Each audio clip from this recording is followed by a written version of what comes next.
ডাক্তৰে পৰামৰ্শ দিয়া এটা ফেচ পেক যিটো ফেচ পেকে মুখৰ মিহি নোমবোৰ আঁতৰ কৰাৰ লগতে ডেড চেলবোৰ আঁতৰ কৰিব আৰু স্কিনখন খুব বেছি নিমজ কৰিব, উজ্জ্বল কৰিব আৰু বগা কৰিব। লগতে পিগমেন্টেশ্যন বা যিকোনো দাগ আঁতৰ কৰিবলৈও এই ফেচ পেকটোৱে বহুত বেছি সহায় কৰিব। প্ৰকৃতাৰ্থত এটা ফেচ পেকে ছালৰ কেইবাটাও কাম একেলগে কৰিব। যিটো ফেচ পেকত থাকিব প্ৰচুৰ পৰিমাণে এন্টিঅক্সিডেন্ট প্ৰপাৰ্টি, গ্লাইকলিক এচিড আৰু লগতে লেক্টিক এচিড। হেল্ল' এভৰিৱান, আপোনালোক সকলোকে মোৰ এটা নতুন ভিডিঅ'ৰ মাজলৈ স্বাগতম জনাইছোঁ। আজি খুব ধুনীয়া এটা ভিডিঅ' লৈ আহিছোঁ, এটা ফেচ পেক ভিডিঅ'। আৰু এই ফেচ পেকটো মই এজন ডাক্তৰৰ পৰা শিকিছিলোঁ। মানে এজন ডাক্তৰে খুব ধুনীয়াকৈ এই ফেচ পেকটো দেখুৱাইছিলে আৰু তেখেতৰ পৰা শিকি মই নিজে স্কিনত ট্ৰাই কৰি চালোঁ আৰু গম পালোঁ যে এটা ফেচ পেকে কেইবাটাও কামত দিয়ে। গতিকে এই ফেচ পেকটো আপোনালোকলৈ কিয়নো মই আগ নবঢ়াওঁ, তাতে সৰস্বতী পূজা আহি আছে নহয় জানো।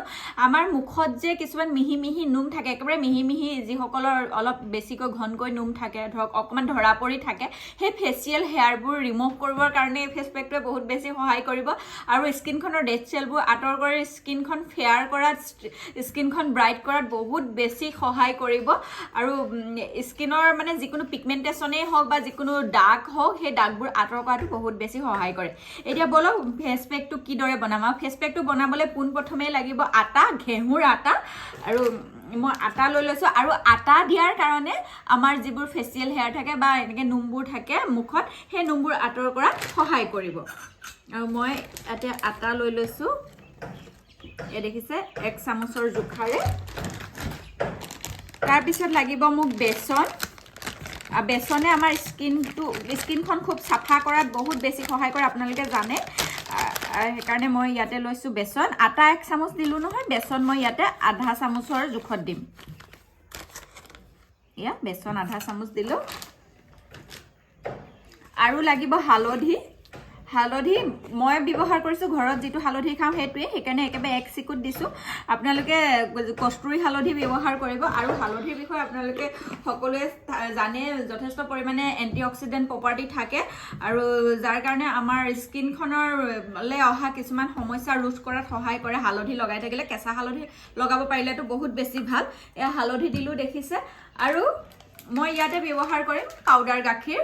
আৰু পাউডাৰ গাখীৰত প্ৰচুৰ পৰিমাণে লেক্টিক এচিড থাকে আৰু সেই লেক্টিক এচিডৰ কাৰণে আমাৰ স্কিনখন ফেয়াৰ হোৱাত, মানে বগা হোৱাত, উজ্জ্বল হোৱাত বহুত বেছি সহায় কৰে।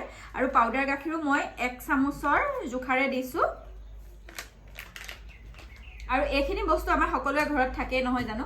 আৰু এটা বস্তু মিহলাম, যিটো নেচাৰেল গ্লাইকলিক এচিড।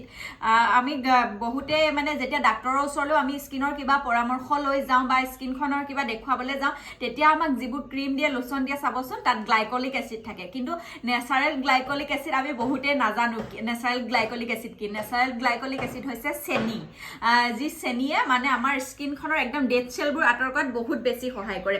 আৰু চেনিটো আপোনালোকে গুড়ি কৰি ল'ব। মই এয়া গুড়ি কৰি থোৱা চেনি মোৰ আছে, মই গুড়ি কৰি থৈ দিওঁ কেতিয়াবা কিবা কিবি বনাবৰ কাৰণে। এয়া গুড়ি কৰা চেনি লৈছোঁ, প্ৰায় আধা চামুচ। এতিয়া মই গোটেই বস্তুখিনি হৈ গ'ল। এতিয়া খুব ধুনীয়াকৈ পাউডাৰটো মিহলাই লওঁ গোটেইকেইবিধ সামগ্ৰীৰে।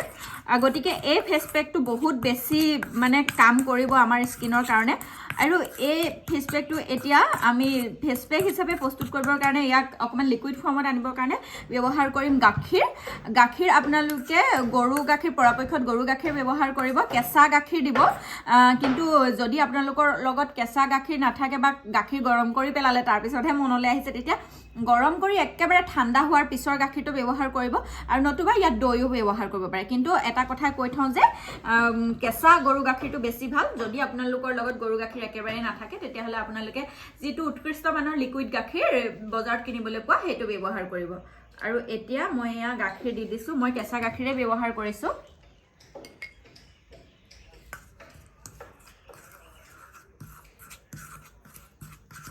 আপোনালোকে স্কিনত লগাবৰ কাৰণে কিমান বেছি হেৰিয়াত লাগিব, ডাঠ হ'ব লাগিব বা পাতল হ'ব লাগিব, সেইখিনি কথা আপোনালোকে জানেই।